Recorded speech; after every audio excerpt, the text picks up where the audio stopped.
These two rats laugh as the country falls apart. They chase people on benefits to gain $2.5 billion.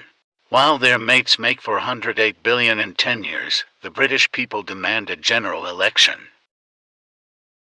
Social emergency. 14 million people are living in poverty, including 4 million children, in what is meant to be the sixth richest economy on earth.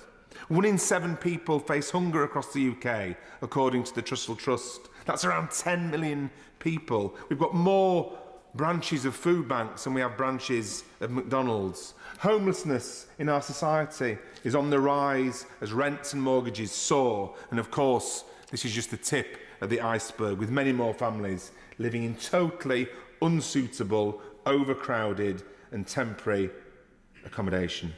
6 million households are in fuel poverty, according to the National Energy Action, and so unable to afford to heat their homes to the temperature needed to keep warm and to keep healthy. And sick people are not able to get the treatment they need because of government neglect of the NHS, creating record waiting lists. But this social emergency isn't affecting us all. For some, the last few years has been boom time. Britain's super rich boosted their wealth by £31 billion in the last year alone, a time when living standards have been under a near unprecedented attack for everyone else. And this is no one-off. British billionaires' wealth has increased by over £430 billion in the last decade. Such vast fortunes are almost difficult to imagine. So to put it another way, they've increased their wealth by £120 million every single day for the last 10 years. This soaring wealth of the billionaire class is the flip side of the weak wages that we see across society. As the share of the economy going to workers has gone down, the share of the economy going to the super rich has gone up. This soaring inequality is one reason that I've been campaigning for a wealth tax. A wealth tax could create a huge social emergency fund to help people during this crisis. It could provide the much needed funds to help rebuild the public services hit so hard by a decade of austerity, and fund the investment we need to build the infrastructure to build a greener, fairer, high-wage economy. An annual wealth tax of just 1.5% on assets over £10 million would raise around £12 billion per year. And it's worth pointing out here that this would only apply to wealth above £10 million. And this is a measure backed by 3 in 4 people, including over 2/3 of Tory voters. Other reforms to tackle wealth inequality could also raise billions of pounds more. For example, equalising capital gains tax with income tax rates. That would raise up to £15 billion per year. Tackling the non-dom tax break for the super rich would raise up to £3 billion a year. And ending fossil fuel subsidies for oil and gas companies could raise £4 billion a year.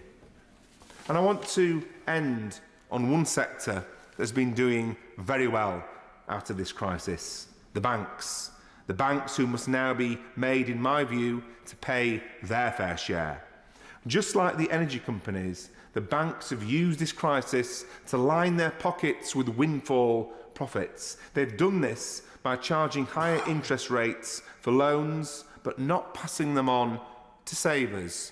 Easy money, indeed. So just like the energy companies, they, the banks, should face a windfall tax on such unexpected and frankly unmerited gains. The pre-tax profits of the 4 big banks, Lloyds, Barclays, HSBC and NatWest, are so far this year up 79% compared to the same period back in 2022.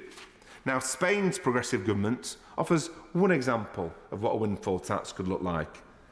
They introduced a 4.8% windfall levy on certain bank incomes above a threshold of €800 million. Replicating that here could raise almost £4 billion this year. But perhaps the simplest move would be to reverse the tax break for banks that the Prime Minister introduced. The Prime Minister has slashed bank profit surcharge from 8% down to 3%. And this has been rightly described by the TUC General Secretary, Paul Novak, as starving our public services of much-needed funds at the worst possible time. Reversing it could provide billions each year to, for example, introduce universal free school meals, scrap the two-child cap, or fund a proper pay rise for junior doctors. Let's not forget, the banks were bailed out when they were in trouble during the 2007 global financial crisis. It's now time for them to be taxed fairly to help bail out our communities who are now in such difficulty.